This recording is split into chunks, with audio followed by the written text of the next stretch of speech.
गुरुर्ब्रह्मा गुरुर्विष्णुः गुरुर्देवो महेश्वरः गुरुसाक्षात् परब्रह्म तस्मै श्री गुरवे नमः। ओम शंकरं शंकराचार्यं केशवं बादरायणं सूत्रभाष्यकृतौ वन्दे भगवन्तौ पुनः पुनः। ओम युक्ताहार विहाराय विविक्तस्थलवासिने मलयालयतीन्द्राय ब्रह्मनिष्ठाय ते नमः। ओम कृष्णं कमलपत्राक्षं पुण्यश्रवणकीर्तनं वासुदेवं जगद्योनिं नौमि नारायणं हरिम्। ओम सर्वमंगलमांगल्ये शिवे सर्वार्थसाधिके शरण्ये त्र्यंबके गौरी नारायणि नमोस्तुते। ओम सहना भवतु सहनौ भुनक्तु सह वीर्यं करवावहै तेजस्विनावधीतमस्तु मा विद्विषावहै। ओम शांति शांति। हरि ओम तत्सत्। ओम हरे राम राम राम हरे हरे।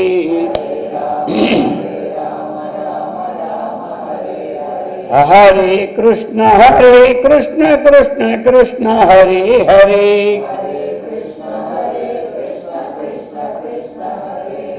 हरे राम राम हरे हरे।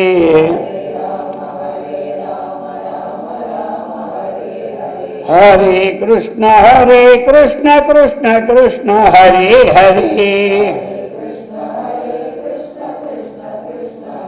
गोपाल कृष्ण भगवान की, सद्गुरु महाराज की, जगदम्बा माता की। हर नमः पार्वती पते हर हर महादेव। पवित्रात्म स्वरूपुलగు प्रियात्म బంధువులారా, శ్రీమద్ శంకరాచార్య విరచిత ప్రబోధ సుధాకరం సగుణ నిర్గుణముల యొక్క ఐక్య ప్రకరణం. సగుణాన్ని నిర్గుణాన్ని ఆ యొక్క సమన్వయం చేసి శ్రీకృష్ణుని తీసుకొని దాంట్లో ఆ సగుణ నిర్గుణముల యొక్క ఏకత్వాన్ని ప్రతిపాదన చేస్తూ ఉన్నారన్నమాట. అందులో 214వ శ్లోకం. ప్రేయ పుత్రాత్తు విత్వవిత్తాత్ ప్రేయో అన్యస్మాచ్చ సర్వస్మాత్తు అన్యతరా అంతరతరా యథాత్మ్యేత్యుపనిషదః సత్యతయా అవిహితా. ప్రేయ 214వ శ్లోకం. ప్రేయ పుత్రాత్ విత్తాత్ ప్రేయ అన్యస్మాత్ చ సర్వస్మాత్ అన్య అంతరతర యదా ఆత్మేయ ఆత్మ ఇతి ఉపనిషదః సత్యత అభిహిత చెప్తున్నారు. అంతరతరహ, అంతరతరహ అంటే ఒకదాన్ని ఒకటి లోనికి వెళ్ళినప్పుడు ఏదైతే ఉన్నదో ఆ ఆత్మ అంతరతరహ యదాత్మ, అంతరతరహ ఎత్తు ఆత్మ, ఏ ఆత్మ అంతరతరహ అది. ఇప్పుడు మనకు పంచకోశాలు ఉన్నాయనుకోండి, స్థూలాకారంగా ఉన్నది ఏమిటి? ఈ యొక్క శరీరం, దీన్ని ఏమిటి? అన్నమయ కోశం. ఇంకా దీనికంటే సూక్ష్మంగా వెళ్తే ప్రాణమయ కోశం, అర్థమైంది కదా. దానికన్నా సూక్ష్మంగా వెళ్తే మనోమయ కోశం, ఇంకా సూక్ష్మంగా వెళ్తే విజ్ఞానమయ కోశం, ఇంకా సూక్ష్మంగా వెళ్తే ఆనందమయ కోశం, దానికన్నా సూక్ష్మంగా వెళ్తే ఆత్మ అన్నమాట. అలాగా అంతరతరహ, అంతరహ లోపట ఒక్కొక్కటి తరతమ భావాలతో మనం పైకి వెళ్తూ ఉంటుంటే అక్కడ ఏమవుతుంటుంది మనకి? ఏ ఆత్మ అయితే కలదో అది అన్నిటికంటే ప్రేమతత్వం అని ఇప్పుడు చెప్పబోతున్నారు. అటువంటి ఆత్మ పుత్రాత్, అదేమిటి? పుత్రుని కన్నే మహా ఇష్టమైనటువంటిది ఆ ఆత్మ. పుత్రుడి మీద ఎంత ఇష్టమో అంతకంటే ఆత్మ ఇంకా ఇష్టమైనటువంటిది. అలాగా విత్తాత్తు, ధనము కంటే ఇంకా గొప్పదైనటువంటి ఇష్టమైనటువంటిది. అన్యస్మాత్తు, ఇతరమైనటువంటి, అన్యస్మాత్ ఇతరమైన అనేక రకరకాలైనటువంటి వస్తువులు ఉంటూనే ఉంటాయి లోకంలో. ముందు పుత్రుడు, తర్వాత ధనం, ఈ తర్వాత ఒకటే రెండు ఆ లోకంలో విషయాలు, కోకొల్లలు. ఆ విధంగా అన్యస్మాత్తు సర్వస్మాత్తు, ఈ రెండింటికంటే భిన్నమైన ఏ విషయాలైతే లోకంలో ఉన్నాయో అవన్నీ ఒక ప్రేయ, ఇష్టతరమైనది ఏమిటి? అంతరతమ, ఏదైతే అంతరతర అంటే లోపట ఉన్నటువంటి అన్నిటికంటే లోపట ఉందో ఆ ఆత్మని అందరం కూడా ప్రేమిస్తూ ఉన్నాం. కానీ దాన్ని ప్రేమిస్తున్నామనే భావం లేదంతే మనకు. కానీ ప్రేమించేదల్లా దేనికి? దాన్నే ప్రేమ అంతన్నా. ఇంతకుముందు కూడా ఒక ఉదాహరణ మనం చెప్పుకున్నాం. ఒక పెద్ద నది వస్తూ ఉంది. ఆ నది వస్తూ ఉంటుంటే అతడి భార్య, ముగ్గురు పిల్లలు అందరూ కలిసి పోతున్నారు ఆ నదిలో. ఇది ఏమైంది? అది చాలా లాంగ్ నది అనమాట. కొన్ని నదులు ఏమిటంటే కాస్త ఒక పర్లాంగ దూరంకి వెళ్ళి అయిపోతాయి. కొన్ని నదులు 2-3 పర్లాంగల దూరం వరకు వెళ్ళాలి. ఒక పర్లాంగ ఎగిలిసరికి పెద్ద పోటు వచ్చి మొత్తం ప్రవాహం వచ్చేసింది. వచ్చేస్తే ఇప్పుడు నెత్తి మీద ఏమో మూట ఉంది. ఏదో కాస్త ఉంటాయి కదా ఎవరికైనా 10, 5, 100 చిల్లర డబ్బుల మూట్ల, ఆ మూటలు ఉన్నాయి. సామాన్లు, తినుబండారు సామాన్లు ఉన్నాయి. ఇవేనో పిల్లలు ఇది చూశాడు. చూసి ఇంకేమిటి అనేసి ఆలోచించి ముందు ఎందుకు ఈ నెత్తి మీద ఈ బరువు, ఇది పోతే మళ్ళీ సంపాదించుకోవచ్చులని అవి పారేసినాడు. అర్థమైంది? ఇంట్లో ఆ బరువు పోయింది. మరి ఈ పిల్లలు ఇప్పుడు భార్య, ఇప్పుడు ఎవరు మరి? అదే దొంగనది అయినా. దొంగనది అంటే స్పీడ్గా వచ్చి కొట్టుకెళ్ళిపోతుంది అన్నమాట. దాన్ని దొంగనది అంటారు. నెంపాదికి వెళితే మంచినది అంటారు. అది 10 మంది కొట్టుకుపోతే దీన్ని దొంగనది అని పేరు అనమాట మొదటి నుంచి. అయితే అప్పుడు ఆలోచించాడు, ఏమిటి ఇప్పుడు భార్యను వదిలిపెట్టాలా? వీళ్ళని పట్టుకెళ్ళాలంటే నా వల్ల కాదు, ఇది పెద్దని పట్టుకొని బయటికి వెళ్ళాలి కదా, ఎలాగ వెళ్ళాలి? అప్పుడు ఆలోచించి ఈ పిల్లల్ని వదిలేద్దాం, భార్య ఉంటే మళ్ళీ కొడుకులు పుడితే కూతురేని పుడతారు, ఇప్పుడు ఆవిడని వదిలితే ఎట్లా నీళ్ళని వదిలేసినాడు. వీళ్ళని వదిలేసిన తర్వాత ఇంకా స్పీడ్ వచ్చేసింది. స్పీడ్ వచ్చేసరికి ఇంకేం చేయాలి? ఇంకా ఆవిడని పట్టుకుంటే ఇద్దరు మునిగిపోయినట్టుంది. అప్పుడు ఏం చేశాడు? ఆవిడని వదిలేసినాడు. ఆఖరికి ఎవరు మిగిలాడు? తన మీద తనకి అంతా పోయిన అన్నిటికీ ఒకదాన్ని కూడా తరతమ భేదాలు చూసుకుంటే చివరికి ఏదంటే ఈయన అంతరతర అన్నట్టు ఇక ఉన్నాడు. ఆ విధముగా అన్నిట్లోని కంటే ఏది ఎక్కువయ్యా మన ప్రేమతత్వానికి? అందుకే పంచదశి చెప్పుకున్నప్పుడు కూడా ఈమాత్మ పరానంద పరప్రేమాస్పదం యతః అని శ్లోకం మా ప్రారంభంలోనే ఉంది 8-9 శ్లోకంలో ఈ పంచదశి ప్రారంభంలోనే. ఇయమాత్మ పరానంద పరప్రేమాస్పదం యత. ఏదయ్యా పరమ ప్రేమకు ఆస్పదము అంటే ఇయం ఆత్మ, ఈ ఆత్మే పరమ ప్రేమకు ఆస్పదం. అన్నిటికంటే ప్రేమించడానికి తగిన వస్తువు ఏమిటంటే ఇయం ఆత్మ పరమ ప్రేమాస్పద. ఇదే ఏమిటి? ఇయమాత్మ ఆనంద రూప. అది ఆనందానికి అదే, ఇంక దేనికి ఇది? ప్రేమకు కూడా అదే. ఇయమాత్మ పరానంద. పరం అంటే గొప్పదైన ఆనందానికి ఈ ఆత్మహేతు. పరమ ప్రేమకు ఆస్పదం అంటే ఆశ్రయం కూడా ఇదే. అది అందుచేత ఆ విధముగా చెప్తున్నారన్నమాట. చెప్పి యదా యదా ఈ ప్రకారం ఆత్మ ఇది ఉపనిషద. అన్నిటికంటే ప్రేమం చెప్పి ఇది ఎవరు చెప్తున్నారు? ఇది ఈ ఉపనిషత్తు యొక్క సత్యత్వాన్ని అభిహిత చెప్పబడినది. ఉపనిషత్తుల్లో కూడా ఈ విధంగా ఒకదానికంటే ఒకదానికి ఇది కాదు, ఇది నేతి వాక్యముల ద్వారా ఇది కాదు, ఇది తీసిన తరువాత ఉన్నటువంటిది అదే. కాబట్టి ఆ విధముగా ఇక్కడ కూడా చెప్తూ ఉన్నారు. ఆ యొక్క శ్రీకృష్ణ పరమాత్మను చూచేటప్పుడు అన్ని సర్వస్వాన్ని మర్చిపోయి ఆయనలోనే తన్మయత్వాన్ని చెందిపోయాయి. అదేనమాట. ఆ విధంగా ఇది చెప్పి ఇంకా దాంట్లో సమన్వయం చేస్తూ ఉన్నారు. బృహదారణ్యక ఉపనిషత్తులో కూడా ఇదే యాజ్ఞవల్కుడు మైత్రేయి కూడా చెబుతాడు. అందుకు ఉపనిషత్తు అని అక్కడ పేరు ఇచ్చాడు. అదే ఉపనిషత్తు అంటే అనమాట బృహదారణ్యక ఉపనిషత్తులో ఒకదానికంటే ఒకటి ఏమి గొప్పది అని మైత్రేయికి యాజ్ఞవల్కుడు చెబుతాడనమాట. ఆ విధంగా చెప్పి ఇప్పుడు 215 నను చోచ్ఛావచ భూతేష్వాత్మ సమయేవ వర్తతే హరి దుర్యోధనే అర్జునేవ తరతమభావం కథను గతవాన్ సహా. నన్ను ఇక్కడ ఒక శంక అనమాట. నన్ను వచ్చిందంటే పూర్వపక్ష శంక అర్థమైందా? నన్ను ఉచ్చ అవచ భూతేషు ఆత్మ సమ ఏవ వర్తతే అథ హరి దుర్యోధనే అర్జునేవ తరతమ భవం కథను గతవాన్ సహా. మళ్ళీ పూర్వపక్ష శంక వేశాడు. ఎందుకంటే ఈయన అందరూ ఎందుకు సమత్వం అంటున్నారు, అందరూ సమానం అంటూ ఉన్నారు.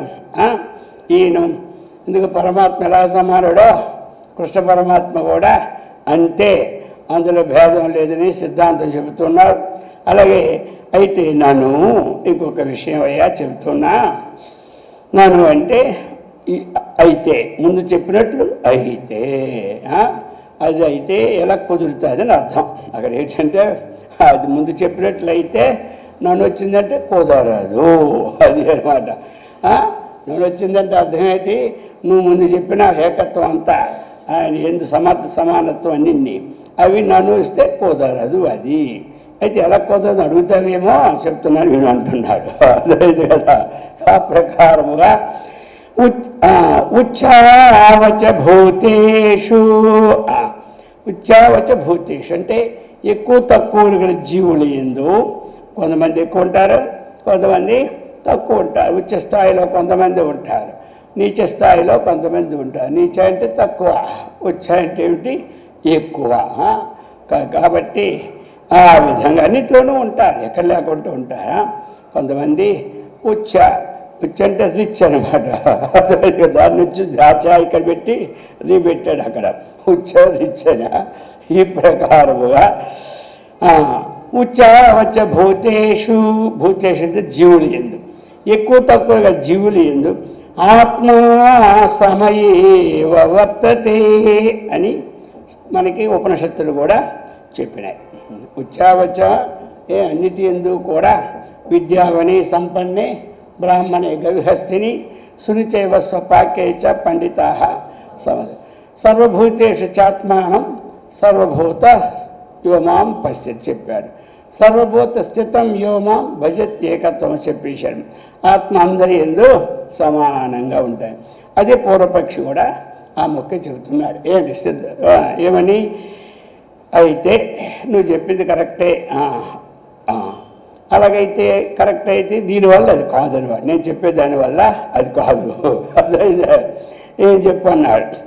నేను చెప్తాడు, ఉచ్చావచ భూతేషు, ఎక్కువగా ధనవంతులు ఉండొచ్చు, ధనం లేని వారు ఉండొచ్చు, పదవిలో ఉండొచ్చు, పదవి లేని వారు ఉండొచ్చు, ఏమి గుణవంతులు ఉండొచ్చు, గుణహీనులు ఉండొచ్చు, అన్నీ తీసుకోవాలి అక్కడ. ఉచ్చావచం అంటే అన్నింటిలోనూ ఎక్కువ తక్కువ. అది అటువంటి జీవులు ఆత్మ సమయేవ వర్తతే. ఆత్మ సమవే వర్తత అన్నావా, అది సరే అంగీకారమే, నేను ఒప్పుకున్నాను అన్నాడు. ఎవరా? పూర్వపక్షి. దాంట్లో నేను ఒప్పుకున్నాను. మరి ఆత్మలకు సమము శ్రీకృష్ణుడు సమ్మని చెప్పినావు కదా. అయితే ఇతని యందు అది వర్తించదని నేను అంటున్నాను. ఎలా వర్తించదు అడుగుతావా? చెప్తున్నాను, నేను అంటున్నాడు. అదా సరే, కానీ అనంతరం కానీ అనంతరం అనుకోవచ్చు. సహరి ఆ నరరూపంలో ఉన్నటువంటి శ్రీకృష్ణుడు దుర్యోధనే అర్జునేవా, దుర్యోధనుని ఎందును అర్జునుని ఎందును తరతమ భావం కథం గతవాన్, అది అడుగుతున్నాడు. అర్థమైంది కదా. ఆయనకి అందరూ ఒకటంటే దుర్యోధనుడు ఎందును మరి ఈ యొక్క అర్జునుని ఎందును భేదాభిప్రాయం ఉందా లేదా చెప్పంటున్నాడు. ఈయనకి మళ్ళీ ఒక పేరు కూడా వచ్చింది, పాండవ పక్షపాత. లోకులందు నేను అనేది కాదయ్యా, లోకులు అనుకుంటున్నాడు, అదే నీతో అంటున్నాడు అంటున్నాడు. ఆయన పాండవ పక్షపాతి. మరి ఆయనకి రెండు సమానం ఉన్నప్పుడు ఎక్కడ సమయం? అందుచేత సరే అన్నిట్లో కూడా ఇతడు ఆ సర్వాంతర్యామి సమభావం ఉన్నట్టుగా ఈ భావాన్ని వీడు పడదు అని మనకుండే డౌట్లు ఉంటాయి కదా. ఆ డౌట్లు వాళ్ళ గ్రంథం వచ్చినప్పుడే ఈ డౌట్ వస్తుంది. ఈ డౌట్ నాకే వచ్చినప్పుడు ఇంక అందరికీ రాకుండా ఉంటుందా? ఇంకెందుకని ఆ డౌట్కి అక్కడ పూర్వపక్షిని పెడతారు ఎవరు రాసినప్పుడు వాళ్ళ గ్రంథంలో. అది అప్పుడు దానికి సమాధానం అనేది మళ్ళీ వాళ్ళు అనేక గ్రంథాలు చదువుతూ ఉంటారు కాబట్టి అన్నింటిలో దొరికిన విషయాలని క్రోడీకరించి సిద్ధాంత పక్షంలో మళ్ళీ రాస్తాడు. ఇదే అన్నమాట. ఈ ప్రకారముగా కాబట్టి అది ఎట్లు గతవా అది నేను తెలుసుకోవాలి. అర్థమైంది కదా. అది చెప్పు. ఇరువురు సమానమే నీకున్నారు. యుద్ధ సహాయానికి ఇద్దరు వర్తించినారు. ఇంకా పైకి వెళ్తే నువ్వు ఈ పక్కే పోయినావు, ఆ పక్క పోనే లేదు. అర్థమైందా? ఇంకేదో ఒకటి మాట ఇస్తావా ఉందా? మొత్తం మీద ఏం కావాలి ఇప్పుడు? ఇద్దరిని సమానంగా అన్నప్పుడు మరి ఇటుపక్కే నువ్వు ఉండి అటుపక్క ఏమేమి నాటకాలు ఆడావో అన్నీ అందరికీ తెలుసు, నేను చెప్పడం ఎందుకు అని అంటున్నాడు. అంటే దానికి సమాధానం మళ్ళీ చెప్తున్నాడు. 216 బధిరాంధ పంగు ముఖ దీర్ఘా ఖర్వా స్వరూపాశ్చ సర్వే విధినా దృష్టాః సవత్స గోపాః చతుర్భుజాస్తేన బధిర అంధ పంగు ముఖాః దీర్ఘాః ఖర్వాః స్వరూపాః చ సర్వే విధినా దృష్టాః సవత్స గోపాః చతుర్భుజాః తేనా అని చెప్తున్నారు. ఇప్పుడు ఎవరు శ్రీకృష్ణుని పరీక్షించడానికి బ్రహ్మదేవుడు వచ్చాడు. ఈ సంగతి నిన్న మనం చెప్పుకున్నాం, అందరికీ విదితమే. అది ఇప్పుడు ఆయనే చూశాడని చెబుతున్నాడు. ఇవన్నీ సమానంగా ఆయన దృష్టిలో ఎలా ఉందో చెబుతున్నాడు. తేన విధినా, తేనా తేనా అంటే ఆ శ్రీకృష్ణేన అంటే విధిన, విధి అంటే ఎవరు? బ్రహ్మదేవుడు అన్నమాట. అందుచేత తేన విధినా. అది తేన అంటే ఆ తృతీయ ఏకవచనం అన్నమాట. అతను చెప్పినప్పుడు ఆ బ్రహ్మదేవుని చేత, అదనమాట. తేన విధిన అంటే ఆ బ్రహ్మదేవుని చేత. అది ఎందుకు శ్రీకృష్ణుడికి పరీక్షించడానికి వచ్చినటువంటి తేన, ఆయన ఎవరు? బ్రహ్మ విధిన, ఆ బ్రహ్మదేవుని యొక్క అతడి చేత. ఇది ఎక్కడిది? భాగవతం దశమస్కందంలోనే ఇదంతా శ్రీకృష్ణ చరిత్ర అంతా ఉన్నదన్నమాట. అర్థమైంది కదా. ఆయన ఒక వర్గం తీసుకొని ఇప్పుడు సగుణ నిర్గుణాలు ఏకత్వం చేస్తున్నారు కదా, అందుకు ఆ శ్రీకృష్ణుని తీసుకున్నారు. అందులోనే దశమాధ్యాయం కదా, అంతా అందులోనే అనమాట. ఈ ప్రకారముగా తేన విధిన ఆ చతుర్ముఖ బ్రహ్మచేత ఎందుకు వచ్చాడు? శ్రీకృష్ణుని పరీక్షించడానికి వచ్చినటువంటి చతుర్ముఖ బ్రహ్మ ద్వారా. బధిర, బధిర అంటే చెవిటివాడు, అంధ అంటే గుడ్డివాడు, పంగుం అంటే కుంటివాడు, మూఖ మాట్లాడనివాడు. అది 4 ఇక్కడ. బధిర అంటే ఏమిటి? చెవిటివాడు. అంధ అంటే ఏంటి? కండ్లు కనబడవు. అలాగా పంగు అంటే ఏమి? కుంటోడు. సంస్కృతుడు పంగు లంఘయితే గిరి అంటాడు కదా. యత్కృపాత మహమ్మదే పరమానంద, ఇది అందరికీ తెలిసింది మొక్క. కాబట్టి అటువంటిది. ఇంకా దీర్ఘ, ఇంకా ఏమిటి? కొంతమంది ఎలా ఉంటారు? 6 అడుగులు 7 అడుగులు దాటిపోతారా? 7 అడుగులు ఉన్నారా లేదా? ఉండొచ్చులే బహుశా. కొంతమంది కర్వ పొట్టి 2 అడుగులు 1 అడుగున్నరలోనే ఉండిపోతారు కొంతమంది. ఇంకా వాళ్ళు పెరగరు అంతే. ఆ విధంగా ఇంకా స్వరూప, రూపేణ మంచి అంటే మంచి రూపముతో కూడిన వారు మరి కొంతమంది. అది సర్వే, ఈ అందరి సమస్తమైనటువంటి ఈ అందరిలో కూడా సవత్స గోపా, అక్కడ ఉన్నటువంటి అందులో పెద్దవాళ్ళు ఉండొచ్చు, చిన్నవాళ్ళు ఉండొచ్చు, పొడవాళ్ళు ఉండొచ్చు, పొట్టివాళ్ళు ఉండొచ్చు, రకరకాలుగా ఉండవచ్చు. సవత్స గోపా, ఆ దూడలతో ఉన్నటువంటి వత్సం అంటే ఆ పిల్లతో కలిసినటువంటి దూడలతో, లేక దూడలతో ఆ గోపాల బాలుడిని చతుర్భుజా. అందులో ఏమిటి అంటే దృష్టాహ, అది బ్రహ్మదేవుడి చేత దృష్టాహ.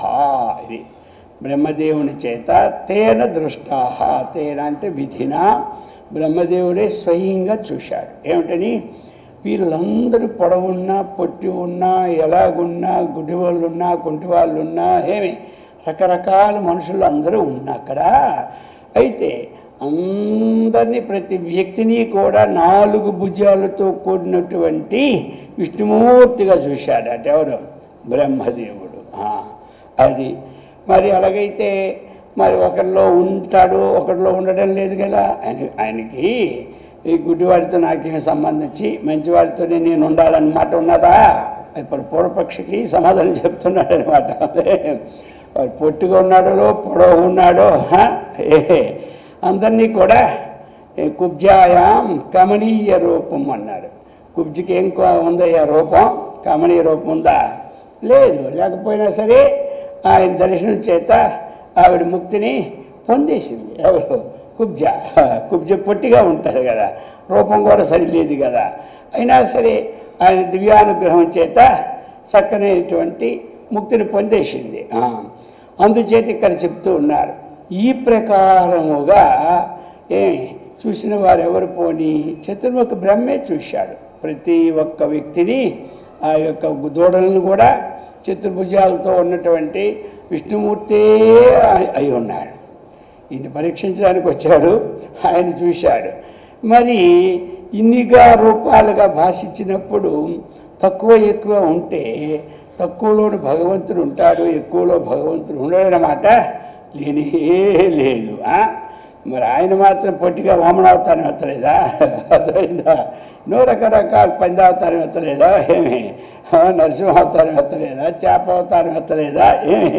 రకరకాలుగా. అందుచేత ఆయన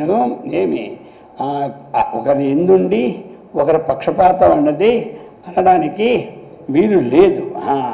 లేదు కొంతమంది స్నేహం చేయాలంటే ఎవరో ఉన్నవాళ్ళు చేస్తారు, మామూలుడు పెద్దోడు చిన్నోడితో చేసుకుంటాడు కానీ ఎక్కడో వాళ్ళ అనుబంధం చేత, లేకపోతే ఎవడైతే తగిన వాడిని వాడి స్నేహమే తీసుకుంటారు, అందరినీ తీసుకోరు. ఆ ప్రకారం ఇప్పుడు చెప్పినటువంటి శ్లోకంలో మనకేమర్థమైనట్టు, అన్నిటిలో అందరిలోనూ ఆ యొక్క విష్ణుమూర్తి రూపమే చూస్తున్నాడు. ఎక్కడ లోపట కాదు, ఇక్కడ బయటే. ఎవరిని చూసినా చతుర్భుజాకారం, వాడికి మాటలు వచ్చేటే మాటలు రావు, కళ్ళు కనపడదు కళ్ళు కనపడదు, ఉంటోడ స్వరూపి కురూపి అందరిలో అది ఏకత్వమే. ఈ విధంగా చెప్పి భూత సమత్వం దృహరేహే సమోహిమశకేన నాగేన లోకైః సమస్త్రిభిర్యేత్యుపనిషదా భాషితం సాక్షాత్. ఇది కూడా ఉపనిషత్తులోనే చెప్పబడి ఉన్నది. బృహదారణ్యక ఉపనిషత్తులోనే ఈ విషయం ఉపనిషత్త భాషితం సాక్షాత్ అని బృహదారణ్యక ఉపనిషత్తులు చెప్పబడింది. ఎలాగా ఇంతవరకు మానవుల్ని అక్కడ గోవుల్ని చెప్పారు. ఇప్పుడు మొత్తం తేన విధి ఎందువలనంటే ఆ యొక్క ఒకటి మశకేన, మశకాలంటే ఏమిటి, దోమలు, నాగేన ఏనుగు, ఇది కిందది అన్నిటికన్నా దిగువేటి దోమ, అన్నిటికంటే అది గొప్పదేమిటి ఏనుగు, అది పెద్దది స్థూలంలో ఏనుగు కంటే పెద్ద జంతువు లేదు, సూక్ష్మంలో ఈ చిన్న దోమలు దోమలు, అందుకే అది తీసుకున్నాడు అన్నమాట. ఆ ప్రకారముగా ఏనుగు ఈ సింహం సింహం ఒక 50 కిలోలు ఉంటే ఏనుగు 2-3 టన్నులు ఉంటుంది, అర్థమైంది కదా. అందుకనే ఏనుగుని తీసుకోవడం, ఆ పెద్దలో ఉన్నది చిన్నది.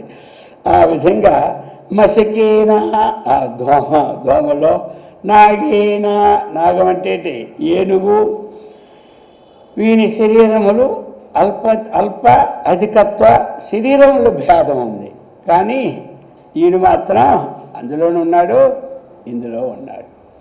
త్రిభిః లోకైవ, ఇక ఏదో ఉదాహరణ చెప్పాడు. ఇప్పుడు 3 లోకాలతో కూడా 3 లోకాలతో కూడా ఇతడే వ్యాపించే ఉన్నాడు. కాబట్టి సమహ, ఇతడు ఏమిటా పరమాత్మ సమహ అంటే పశుపక్షాదుల్లో కానీ, బ్రహ్మాది దేవతల్లో కానీ, మానవుల్లో కానీ, చెట్లలో కానీ, పుట్టల్లో కానీ అన్నిటిన సమహ ఏకంగా ఉన్నటువంటి వాడు. అంతేగాని నేను అన్నట్టుగా ఆయన ఎందు పక్షపాతం ఈయన ఎందు పక్షపాతం లేదు అని భావించి ఇతడు పరమాత్మకి తగడు అని చెప్పావు కదా, మరి ఇవన్నీ నువ్వు చూస్తున్నావు కదా, మరి ఇందులో తగ్గుతాడు అందులో తగడా అని అడుగుతున్నాడు. అర్థమైంది కదా, అది తగినవాడు అన్నింటిలోనూ తగే ఉంటాడు, అది చెప్తూ ఉన్నాడు. ఇప్పుడేమిటి నృహరి, అది మానవ రూపంలో ఉన్న హరి ఆ యొక్క భూత సమత్వం, ఇది ఏకాత్మగా ఉన్నటువంటి వాడు అందులో సమానంగా ఉన్నాడని చెప్పి నృహరి ఆ మానవ రూపంలో ఉన్నటువంటి శ్రీకృష్ణ పరమాత్మ సాక్షాత్తుగా అంటే ప్రత్యక్షముగా ఉపనిషద బృహదారణ్యక ఉపనిషత్తులో భాషితం చెప్పబడి ఉన్నది ఈ విషయాన్ని. మరి ఆ తారతమ్యమైనటువంటి వాళ్ళ యొక్క పూర్వజన్మ యొక్క ప్రారంధవశాత్తు వారికి ఆయా ఏ విశేషాలు ఉంటాయి, కానీ ఈయన వాళ్ళు చేసే పుణ్యఫలాల వల్లే ఉంటాయి. బృహదారణ్యక ఉపనిషత్తు అదేం చెప్పింది, వారి కర్మానుసారమైన పుణ్యఫలాల వల్ల వాడు అధికుడిగా ఉండొచ్చు, తక్కువగా ఉండొచ్చు. ఆ పుణ్యఫలమే కారణము, కానీ అన్యమైన కారణం ఇంకేమిటి కాదు. భగవంతుని మాత అన్నిటి యందు సర్వత్ర సమాన అన్నటువంటి విషయాన్ని 217లో చెప్పారు. ఇప్పుడు 218 చెప్తున్నారు. ఆత్మా తావత్ అభోక్త తదైవ నను వాసుదేవశ్చేత్ నానాకై తపయత్నై పరరమణీభి కథం రమతే. ఇవన్నీ అందరికీ ఉన్న సందేహాలే. అది పోయింది కదా, ఇప్పుడు ఇంకోటి లేవదీస్తున్నాడు. అర్థమైంది కదా. ఎందుకంటే ప్రజల్లో చాలా సందేహాలు ఉంటాయి. అది ఆ సందేహాలు మరి పోవడానికి ఇప్పుడు చెప్తున్నాడు. ఆత్మ తావత్ అభోక్త, ఆత్మ తావత్ అభోక్త తథా ఏవ నను వాసుదేవ చేత్, వాసుదేవశ్చేత్ నానాకైతప యత్నైః పరరమణీభిః కథం రమతే అని ఇప్పుడు అంటూ ఉన్నాడు. అర్థమైంది కదా. ఏమని? నన్ను అక్కడ ఉంది, మధ్యలో ఉంది నన్ను అని. ఏమి నన్ను సరే అన్నావు, అది సమన్వయం సరిపోయింది. ఇంతకుముందు చెప్పాము, అదైతే నాకు సరిపోయింది. అయితే ఇంకోటి నాకు ఉంది డౌట్. అది ఇంతకుముందు చెప్పింది సరే, ఇప్పుడు అందరిలోనూ ఆయన ఉన్నాడని చెప్పా. అయితే నన్ను ఆత్మ ఏమి మరి ఉపనిషత్తులని ఏం చెప్పాయి? ఆత్మ అభోక్తవత్తు. ఏమి ఉపనిషత్తులని ఏం చెప్పాయి? ఆత్మ అభోక్త. ఏమి తావత్తు ఆత్మ అంటే ఆ పరమాత్మ, అటువంటి ఆత్మ అంతటా వ్యాపించి అందరిలో ఒకటిగా ఉన్నటువంటి తావత్తు ఆత్మ అది అభోక్త. అభోక్త, భోక్త అంటే అనుభవించేవాడు, అభోక్త అంటే అనుభవించేవాడు కాడు కదా అంటున్నారు పూర్వపక్షి. అభోక్త కదా, మరి అతడు అనుభవించేవాడు కాదు కదా అని ఈ ప్రకారంగా చెప్పి ఇప్పుడు మరి వాసుదేవ నువ్వు అన్నప్పుడు ఏమి అతడు అభోక్తే కదా, మరి వాసుదేవుడు కూడా అభోక్తే కదా, కృష్ణ పరమాత్మ కూడా అభోక్తే కదా అంటే మరి సమన్వయం నాకు కుదరడం లేదు. ఏమి ఇతడేం అనుభవించుకుంటా లేడు. ఏమి అర్థమైంది కదా. ఇది అందరికీ తేట తెల్లమే లోకంలో. మరి ఈయన అనుభవించేవాడిని ఆ అనుభవం లేనటువంటి సాక్షిగా ఉన్న పరమాత్మకిని, ఈ అనుభవించి కృష్ణ పరమాత్మకిని రెండింటికి లింకి కలుపుతున్న ఏకత్వాన్ని, ఏకత్వం అన్నటువంటిది ఎక్కువ ఎక్కడి నుంచి నీకు సమన్వయం అవుతుంది అని వాసుదేవ శ్రీకృష్ణుడు ఏమి తథైవ చేత్ ఆ పరమాత్మ ప్రకారుడు అంటే అభోక్తి అగ్నేని నువ్వు అంటావు. అతడు అభోక్తే, శ్రీకృష్ణ అభోక్తే కాబట్టి అంటావేమో అంటే ఇప్పుడు చూడు ఆయన నానాకై తవయత్నైః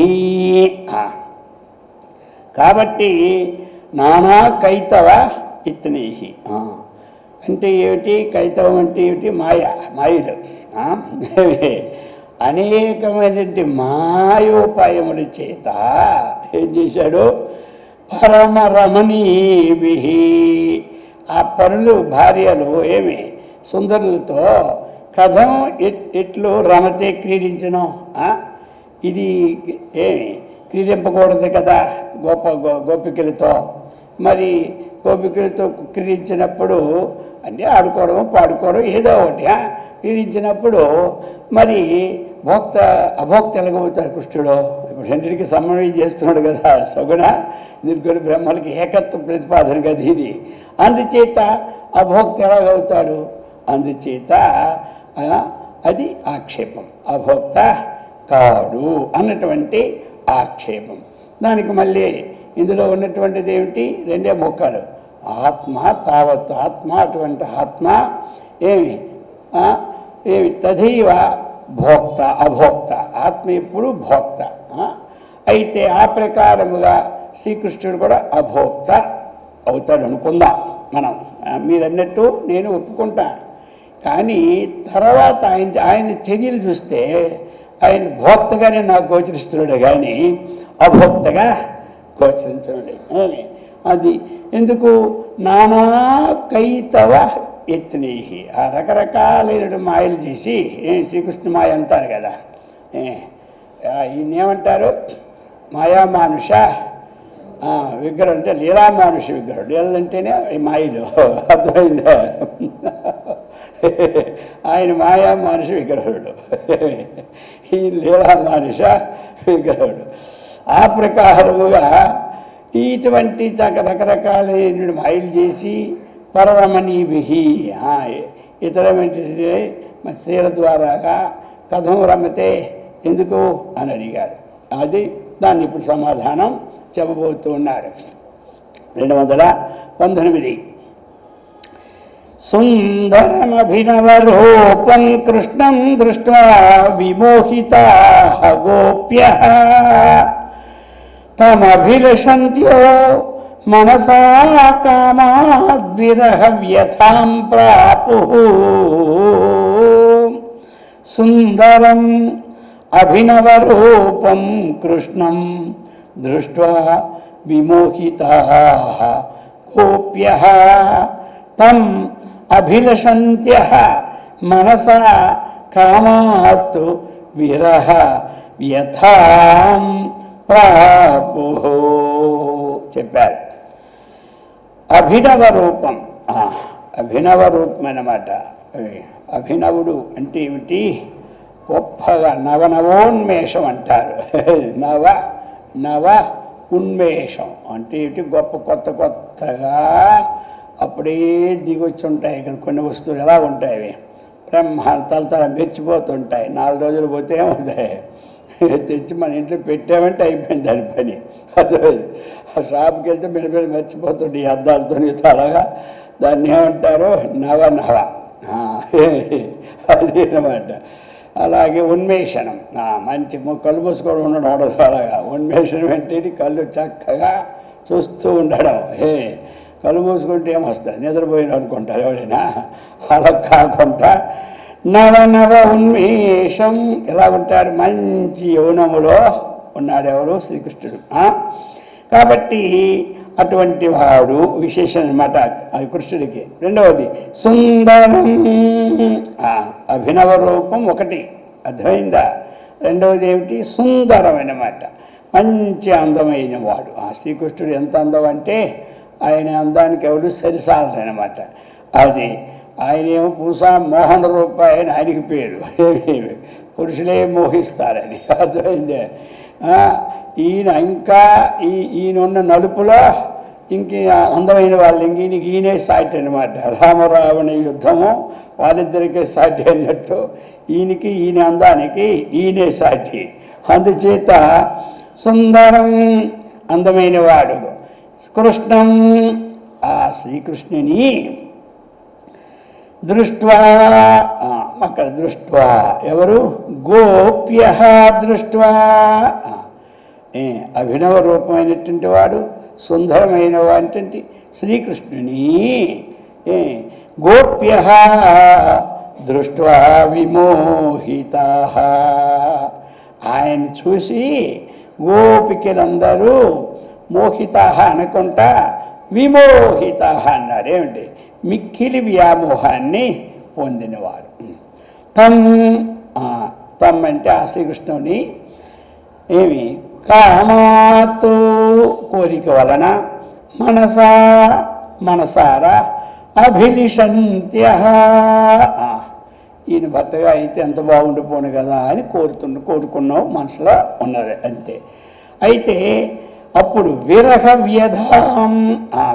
వ్యధాం ఏదో పోయినట్టుగా తన దగ్గర ఎన్నాళ్ళు ఉన్నది ఏమి అది పోతే దాన్ని ఏమంటారు? విరహం అంటారు అనమాట. రహ హిందీలో కూడా రహ అంటే నివసించిన అర్థం అనమాట. ఈ రహ అక్కడికే పోయింది. అది విరహ అంటే ఏమిటి? అది పోవడం, ఉన్నది పోతే దాన్ని ఏమంటారు? విరహ వేదన అంటారు. విరహ బాధ. ఒక వస్తువు పోయినప్పుడు ఏమిటి? విరహ వేదన. అటు ఎన్నో కాలం నుంచి ఉండి పోయిన వస్తువునేది ఎంత బాధ ఉంటుందో ఆ శ్రీకృష్ణుని చూడలేకపోతే వీరికి అంత బాధ పొందిపోతున్నారు. అదేమిటి? అందుకే అభిలిషంత్యః విరహ వ్యధాం ప్రాపు. ఇక్కడ 2 రకాల వారు ఉంటారు. ఎందుకంటే ఎలాగ ఒకరేటి రకము, ఎవరైతే కాస్త ఈ ఆధ్యాత్మిక పరంపరలో ఉన్నారో వాళ్ళు ఏమిటి? ఒక మోక్షులు కానీ జిజ్ఞాసులు ఎవరు కానీ అటువంటి ఆధ్యాత్మిక వాళ్ళు అతన్ని చూసి ఆ భక్తి పారవశ్యంలో మునిగిపోతారన్నమాట. అర్థమైంది కదా? ఆయన్ని చూసి ఆ భక్తి, ఎందుకంటే ముముక్షం అంటే మోక్షం పొందాలని ఆసక్తి కలవాడు కదా, ఆ ఆసక్తి చేత సాక్షాత్ ఇతడే పరమాత్మ కాబట్టి ఇతను చూసుకొని మనం తాదాత్మ్యం చెందిపోతే మోక్షాన్ని పొందుతామన్న ఆసక్తితో ఆయన ఎందు లగ్నమైపోతారు కొంతమంది. సరే, ఎక్కడో కొంతమంది ఉంటుంటారు. ఏముంటారు, ఇతను నాకు భర్త అయిపోయింటే ఎంతో బాగుండిపోదు అనుకుంటుంటారు కొంతమంది. ఇది అన్నమాట. ఇది ఈ ప్రకారముగా చెప్పి అందులో ఉన్నవి ఈ మొక్కలు అన్నమాట. ఇప్పుడు చెప్తున్నారు 220. గచ్చంత్యస్తి గచ్చంత్యస్తి తిష్టంత్యో గచ్చంత్యః తిష్టంత్యో గృహకృత్య పరాశ్చ భుంజానాః కృష్ణం వినా అన్య విషయం సమక్షమపి జాతునా విందం. గచ్చంత్యః తిష్టంత్యః గృహకృత్య పరాశ్చ భుంజానాః కృష్ణం వినా అన్య విషయం సమక్షమపి జాతుం నా అవిందన్. ఇది జాతు నా అవిందన్. వాళ్ళ పరిస్థితులు ఎలా ఉన్నాయంటే ఆ శ్రీకృష్ణ పరమాత్మని చూస్తూ ఉంటుంటే గచ్చంత్యః. ఇప్పుడు మనకు వస్తుంది కదా భగవద్గీతలో, ఏమి గచ్చన్ స్పర్శన్ స్పృశన్ జిఘ్రన్ అలా ఉండేప్పుడు ఆ భగవంతుని ఏందో ఉంటుంది. అది మరి ఆ భగవంతుని ఏంది ఏకాత్మత ఉండేటప్పుడు ఎలా ఉంటుంది, ఇదే ఉంటుంది అన్నమాట. నడుస్తూ ఉంటున్నా ఏమి వారే కనపడుతుంటారు ఆయన, ఇంకోళ్ళు మరి కనపడడం లేదు. కంసుడికి ఆయనకి మరి ఎలా కనబడుతున్నాడు, ఇంట్లో ఒక స్పూన్ కింద పడిందంటే శబ్దం వస్తుంది కదా, ఏమి మట్టి అయితే కొంచెం శబ్దం తగ్గుతాయి, కానీ ఎంత క్లాస్గా ఉంటే అంత శబ్దం ఎక్కువ వస్తుంటుంది. అందుచేత ఆ శబ్దం వచ్చేసరికల్లా వెళ్ళిపోయాడు. ఏమిటో కృష్ణుడు వచ్చేసాడని ఆ చూసేసరికి అక్కడ ఉన్నాడేమో, ఆ స్పూన్నే కృష్ణుడు అనుకునేవాడు. ఆ తలుపు గాలి కొట్టుకుంటుంది కదా, తక్కువ తలుపుని చేసి కృష్ణుడిలా కనబడేవాడు. ఎవరికి? ఆయనకి. మరి ఈరోజు ఉన్నవాడికి అలా కనబడుతుంటే మరి ప్రేమతత్వం వాడు కనబడుకొని బాగుంటుంది చెప్పండి. ఈరోజు ఉన్నవాడు చూడకూడదు అసలు ముఖమే, అయినా సరే అందరికన్నా మంది వాడే కనబడదు. ఈరోజు ఉన్నాడే మనసుకు అంటుకొని ధ్యానంలో వాడే కనపడుతాడు. చీపాడు మనిషి ఏమి ధ్యానంగా వదిలిసిపోవాలి ఎంత ఆ రోజు. వాడు ఎంత వదిలితే అంత తోడుతుంటాడు దగ్గరికి. నువ్వు ఎక్కడికి వెళ్ళినా నేనే ఉంటాను అంటాడు. అడిగిపో ఏమే అక్కడ ధ్యానం నేనే ఉన్నాను అంటాడు. వదిలించుకోవడం మన చేతిలో ఉంది కదా, ముందు వదిలించుకుంటే కదా. ఇక వాడు ఎక్కడికి వెళ్ళినా అందుకే మనల్ని ఏం చెప్పారు, రామేశ్వరం వెళ్ళినా అది అందుకే చెప్పారు, ఇంకేమీ లేదు. సరే, ఈ ప్రకారముగా గచ్చంత్యః ఆడు నడుస్తున్నా సరే, తిష్టంత్యః తిష్టంత్యః అంటే ఏమిటి, ఒక దగ్గర చక్కగా నిలువబడినా సరే, నడుస్తున్నా సరే. తిష్టన్ అంటే నిలువబడ్డం అనమాట. తిష్ట అంటే లేవమని అర్థం అనమాట. కాబట్టి ఉత్తిష్టో తిష్ట గోవింద అంటాం కదా, లేవయ్యా నిలబడవయ్యా తిష్ట, అది అనమాట. అందుకు అలా నడుచున్న వారైనా వాళ్ళు తిష్టంత్యః వచ్చో నిలువబడినా. ఇంకేమిటి, గృహకృత్య పరాశ్చ, గృహకృత్యాలు చేసుకోవాలి కదా, పాత్రలు దోముకోవాలి, వంట చేసుకోవాలి, కూరగాయలకు వెళ్ళాలి, కూరగాయలు తెచ్చుకోవాలి, ఒక పనే. అన్నిటికన్నా పని ఎక్కువ, వండుకు తినడమే ఎక్కువ పని. ఉద్యోగం ఈజీగా ఉంటుంది, అది దగ్గర కూర్చొని రాసుకోవచ్చు. తోమింది తోమి, పామింది పామి, కడిగింది కడిగి, పూర్వం ఈ పని అన్నీ చేసుకోండి ఇంట్లో. అందుకే వాళ్ళకి ఉద్యోగంకి ఉద్యోగం ఉండేది కాదా, ఆ యాత్ర లేదు. ఇల్లు అన్నీ శుభ్రం పెట్టుకొని అదే పని. మనకేమిటంటే అంత పని చేసినా వాళ్ళ పనికి మాల కింద మనం చూస్తుంటాం ఇంట్లో వాళ్ళు. అర్థమైంది కదా, ఎందుకంటే ఇప్పుడు అది పోయింది, అది కొన్నాళ్ళు ఏగింది ఆ సంత, ఇప్పుడు ఆ సంత పోయింది. అర్థమైందా?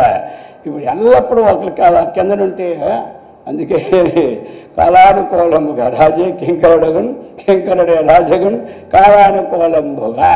అప్పుడు ఏమిటి, పిల్లలు చదివించేవారు కాదు. ఎందుకు, ఎక్కడికి అత్తరింటికి వెళ్ళిపోయిందో డబ్బులు ఎందుకు ఖర్చు, వాళ్ళే తంటాలు పడతారు, ఏదైనా మనకు అవసరం లేదు, ఖర్చులు అయిపోతుంది, కానీ చదివించేవారు కాదు అనమాట. అచ్చే వాళ్ళంతా అప్పుడు ఎవరైనా ఈ ఇంట్లో 20 ఎకరాలు ఉన్నా వాళ్ళకి భూమి ఇచ్చేవారు కాదు. వాళ్ళు పైకి వెళ్ళిపోయిన భూమి ఎందుకు వెళ్ళేవారు.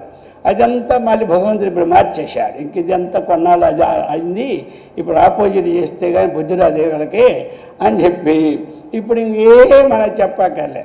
ఉన్నది ఇప్పుడు ఎక్కడ 2 వాటాలే, అబ్బాయికి కానీ అమ్మాయికి కానీ. ఇంకా అందులో తేడా లేదు. ఆ భావాలు వచ్చేసాయి కదా, మారుతుంటుంది అలాగే అన్నమాట. అర్థమైందా? ఇప్పుడు ఇంకేమిటి మరి ఆ తోమడాలు పాముడాలు పోయినాయి. ఇప్పుడు అందుకే మనం అందరం పనులు పెట్టుకోవాలి. ఇప్పుడు అర్థమైందా? ఎందుకంటే డిమాండ్ మరి పోయింది, మారిపోయింది. ఆ శక్తులు ఇప్పుడు లేవు అందరికీ. సరే, అందుచేత గృహకృత్య పరాశ్చ ఆ రోజుల్లో చేస్తున్నా వాళ్ళకి రెండో వస్తువు ఆ గ్లాసులా కనపడడంలే. గ్లాసు శ్రీకృష్ణుడిలా కనపడుతున్నాడు. పల్లె అవుతూ ఉంటే శ్రీకృష్ణుడిలా ఉన్నాడు. ఆ గరిటి శ్రీకృష్ణులా ఉన్నాడు. బ్రహ్మార్పణం బ్రహ్మహవి బ్రహ్మాగ్నో బ్రహ్మణాహుతం బ్రహ్మైవ తేనెగంతం అన్నాడు కదా. మనకి వడ్డించేవాడు బ్రహ్మ అని మనం ఊరికి చదువుతున్నాం. ఈ గోపికలు అలా ప్రాక్టికల్గా చూస్తూ ఉన్నారు. అర్థమైంది కదా. ఆ గరిటి కృష్ణ పరమాత్మే, ఆ బియ్యము కృష్ణ పరమాత్మే, ఆ కుండ కృష్ణ పరమాత్మ. వాళ్ళకి కనపడడం లేదు ఇంకోటి. అర్థమైందా? అది చెప్తున్నారు. భుంజాన వారేమిటి తింటున్నవారైనా తింటూ ఉన్నా కృష్ణం వినా సమక్షమపి కృష్ణం వినా కృష్ణుడు వినా సమక్షమపి ఎదురుగా అది కుర్చీ ఉందా, లేకపోతే బంగారం ముద్ద ఉందా, లేకపోతే అన్నం ఉందా, లేకపోతే కూర ఉందా, లేక పప్పు ఉందా, ఏమి లేకపోతే ఏమైనా డబ్బా ఉందా, ఏమీ లేదు. సమక్షమే ప్రత్యక్షంగా వస్తువు ఉన్నప్పటికీ ఏమి అన్య విషయం వాళ్ళకి వస్తువులా కనపడడం లేదన్నమాట. అన్య విషయం అంటే వేరే అది వస్తువుగా కనపడదు. జాతు ఏంటి ఒకనప్పుడు కూడా నా విందన్ ఆ వస్తువు ఉంది కదా, ఆ వస్తువు ఇది పప్పు వేసిన డబ్బా, ఈ డబ్బాను తీసుకుంటున్నామని వాళ్ళకి లేనే లేదు. ఆ పప్పు డబ్బాయే శ్రీకృష్ణ పరమాత్మ కనబడుతున్నాడు. ఆ ఉప్పు డబ్బా శ్రీకృష్ణ పరమాత్మ అన్ని వస్తువు వాళ్ళకి కనపడడం లేదని అది చెప్తున్నాడు. ఏమంటారు? అందుకే చెప్పాడు కదా, సమక్షమపి ప్రత్యక్షంగా ఏమి అక్కడ అన్య విషయం అంటే కృష్ణ పరమాత్మ కంటే అన్య విషయం ఉన్నా అది అన్య విషయంగా వాళ్ళు చూడడం లేదన్నమాట. అది వాళ్ళది అన్య విషయంగా ఎందుకు నావి అవిందన్ వాళ్ళు అది అన్య విషయంగా వాళ్ళు పొందడం లేదు. అందులో వేసినా ఇందులో తీసినా ఇది పప్పు ఇది ఉప్పు అన్న భేదం వాళ్ళకి లేదు. అంతా కృష్ణ పరమాత్మగానే చూస్తూ ఉన్నారు. అది చెప్తున్నాడు ఇక్కడ. ఆ ప్రకారముగా ఇది మరి ఇప్పుడు ఈ విధమైన భక్తి పారవశ్యం అది. అర్థమైంది కదా. అది భక్తులకు ఉన్నటువంటి పారవశ్యము అలా ఉంటూ ఉన్నదన్నమాట. ఇంకో అలాగని ఇప్పుడు లోకంలో కూడా ఒక దాని మనకు ప్రీతిగా ఉందనుకోండి, ఏదో వస్తువు ఉన్నదో వాహనం ఉన్నదో ఏదో ఒకటి అనుకోండి ఉదాహరణకి, ఇంకా మనకు అన్యం ఏది చూసినా ఏం కనబడదు, అదే కనబడుతుంది అన్నింటిలో కూడా. అర్థమైంది కదా. ఏ వస్తువునందు అత్యంత ప్రీతి ఉన్నదో అది చూడటానికి ఏం కనబడదు, అంతా అదే కనబడుతుంది. అది వాళ్ళకి అదే కనబడుతుంది అన్నమాట. ఏంట్రా నువ్వు చూస్తున్నది అంటే అదే అంటాడు వాడు. ఆ వాడికి తెలుసు అదే అని, వీడికి ఏం తెలియదు అది.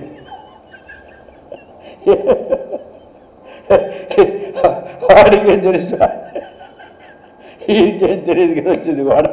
అందుచేత ఇది కూడా అదే అన్ని వస్తువుని చూడండి. ఎందుకంటే ఆ భక్తి పారవశ్యం చేత పరవశులైపోయినటువంటి స్థితి అన్నమాట అది. ఆ ప్రకారముగా వారికి జగమంతయు ఏమిటి ఆ శ్రీకృష్ణమయంగానే కనబడుతుంది. అర్థమైందే.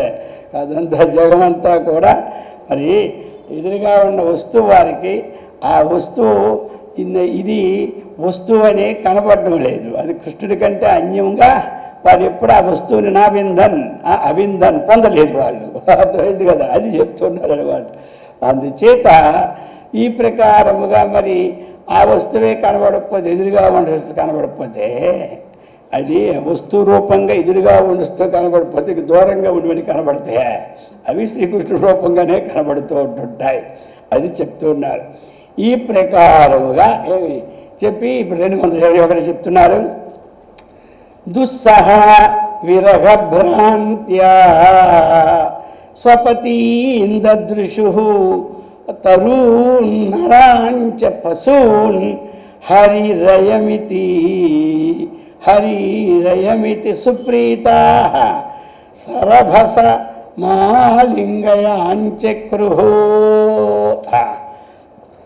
దుస్సహ విరహ భ్రాంత్యా స్వపతీన్ దదృశుః తరూన్ నరాన్ చ పశూన్ హరిః అయం ఇతి సుప్రీతాః సరభసం ఆలింగయాంచక్రుః. ఇప్పుడు చెప్తున్నారు దుస్సహ విరహ భ్రాంత్య, ఆ విరహ భ్రాంతిని పోగొట్టుకోలేనటువంటి వారైపోయి ఏమి ఆ శ్రీకృష్ణ పరమాత్మ కనబడితేనే వీళ్ళకి శాంతి అన్నమాట, ఆ భక్తి. ఇప్పుడు ఆయన ఎంతసేపు ఆ దేవి కనబడలేదనే రామకృష్ణ పరమహంస విరహం అయిపోయినాడు. అర్థమైందా? వేదన ధ్యానం చేస్తూ ఇంకా దేవి కనబడలేదని, అప్పుడు ఆయన కొంతకాలం అయ్యేసరికి అంతా దేవీమయముగా కనబడింది. ఇప్పుడు అప్పుడేమిటంటే ప్రత్యేకంగా దేవి కనబడలేదు అన్న బాధతో పొల్లి ఏడ్చేవాడు అనమాట. అర్థమైంది కదా? కొంతకాలం అయ్యేసరికి ఏమైపోయింది, సర్వం జగత్ దేవీమయంగా కనబడింది. ఏది చూసినా అప్పుడు ఏమైపోయింది, దేవియే కనబడింది అనమాట. ఆ స్వరూపంతో అలా ఉండిపోయినాడు ఆయన. అది భావం. ఆ తర్వాత అది బాగా ముదిరింది కాబట్టి మళ్ళీ అప్పుడు తోతాపూర్ వచ్చి జ్ఞానోపదేశించే సంగతి అందరికీ తెలిసిందే. అది ఆ విధంగా దుస్సహ విరహ భ్రాంత్య, అటువంటిది ఓరవలేని ఎడబాటు అన్నమాట. అది ఎడబాటుని ఓరవలేని ఎడబాటు. అటువంటి విరహాన్ని వల్ల దానివల్ల అది ఒక భ్రాంతిగా అయింది. అటువంటి భ్రాంతి చేత అటువంటి అయం ఇతి, అటువంటిది ఏంటి, ఇతడు ఇది, అది ఏది కానీ అతనికి అయం ఇతి, అయం హరిహి ఇతి అన్నమాట. అక్కడ అయం ఇతడు హరే అని, ఏది రెండవది వారికి దృష్టి ఏం కనబడలేదు. అయం ఏదో అయమంటే ఒక వస్తువు ఉంది, లేకపోతే ఒక మనిషి కనపడ్డాడు, ఒక పశువు కనపడింది, ఏది కనపడినా అయం ఇతడు అయమంటే ఇతడు హరిహి శ్రీకృష్ణుడే అని, అది అనమాట. అయం ఇతడు, లేక ఇది వస్తువు అయితే ఇది ఇది శ్రీకృష్ణ పరమాత్మ రూపమే అని భావం. మనిషి అయితే శ్రీకృష్ణుడే అని అనమాట. అది అందుకే అయం ఇది హరిహి శ్రీకృష్ణుడే అని ఒకటి కాదు. ఇప్పుడు నరాన్ నరులేటువంటి, ఇంకా స్వపతిన్ స్వపతిన్ తన భక్తులను కూడా శ్రీకృష్ణుని కూడా చూస్తున్నారు వాళ్ళు. అర్థమైంది కదా? ఇది భర్త అని వాళ్ళకి జ్ఞానం లేదు, ఇతడు శ్రీకృష్ణుడే అని భావంతో చూస్తూ ఉన్నారు. అది నిజమైన భక్తి కదా, అది చెప్తున్నారు. ఇంకా భర్తలే కాదు, తరుణ్ చెట్లు, ఆ చెట్లు కూడా శ్రీకృష్ణ పరమాత్మ. ఇంకా అవే కాదు, పశూన్ ఆ పశువులు కూడా శ్రీకృష్ణుడిగానే. దదృశు దదృశు అంటే చక్కగా వాటిని చూశారన్నమాట. ఆ విధంగా చూస్తూ ఉన్నారు. కాబట్టి అటువంటి కారణము చేత మన అధ్యాహారం చేసుకొని సుప్రీతా అని మహాసంతోషాన్ని పొందిపోతున్నారు. అంతా శ్రీకృష్ణుడిగా కనబడుతుంటే ఇంకా సంతోషం ఏడుపు వస్తుంది. అర్థమైంది కదా? ఆయనకన్నా భిన్నమైన వస్తువు కనబడినప్పుడే దుఃఖం వస్తుంది. మనకి లోపల ఆయనే కనబడుతున్నాడు, బయట ఆయనే కనబడుతుంటే ఇంకేం దుఃఖం. అర్థమైందా? దుఃఖం రాదు, దుఃఖము రాదు. శ్రీకృష్ణుడు నాకు ధ్యానంలో కనబడలేదని దుఃఖం కూడా రాదు. ఎందుకంటే బయట చూసినా ఆయనే కనపడుతుంది, లోపల చూసినా ఆయనే కనపడుతుంది. దుఃఖం రాదా? వస్తుంది. సాధారణ దుఃఖాలు వేరు. ఇప్పుడు పెద్ద గాలి అణుతు కొట్టుకుపోతే ఆ దుఃఖం అద్వైదు కదా ఇది. ఆ దుఃఖం కూడా ఏమి జ్ఞానికి ఏదో కాసేపు ఉండి పోతుంది, అంతే తేడా. అందుచేత సుప్రీత మహాసంతోషంతో చెందినవారి ఏమిటి ఆ యొక్క తరువు ఉన్న చెట్టు, ఆ చెట్టు కృష్ణ పరమాత్ముడు అర్థమైంది కదా, కనబడ్డాడు కదా అని వెంటనే సరభసం ఏమి మంచి మిక్కిలి వేగిరిపాటుతో సరభసం కాబట్టి వేగిరి తొందరగా వెళ్ళి ఆలింగయాంచక్రుహు కృష్ణ పరమాత్మ మా జన్మ ధన్యమైపోయిందయ్యా అని ఆ భక్తి ఎక్కువైనప్పుడు ఏమిటి ఆలింగనం చేసుకుంటారు. అర్థమైందా? ఇది చూడాలంటే అక్కడ అమెరికా పోయి అక్కడ అక్కడ ఎయిర్పోర్ట్లు చూడాలి. దగ్గరనే మొట్టమొదటి ఏమిటి తీసుకెళ్ళడానికి వస్తారు కార్డు తీసుకొని.